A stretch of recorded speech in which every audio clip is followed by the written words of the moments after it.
বেদের জীবন খুবই কষ্টের। দেখেন, না দেখলে স্বচক্ষে না দেখলে বুঝতাম না। তারা জন্মের পর থেকেই বন জঙ্গলে, নদীর পাড়ে, নদীর ধারে তারা বসবাস করে। তাদের ছেলে মেয়ে অনেক নোংরা পরিবেশে বড় হয়। তাদের পাশে দাঁড়ানোর মতো কেউ নাই। বাংলাদেশ সরকার তাদের কোনোভাবে সহযোগিতা হাত বাড়াচ্ছে না তাদের প্রতি। তাদের খাবার, তাদের পোশাক আশাক সব দিক দিয়ে তারা কষ্টে জর্জরিত। তারা নদীর পানি খেয়ে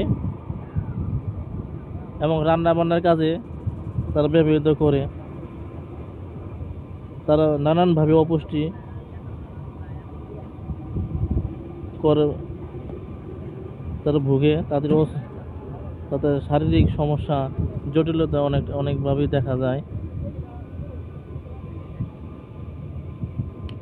আসুন আমরা সবাই তাদের পাশে দাঁড়াই, তাদের জীবনটাকে উন্নত করে দিই।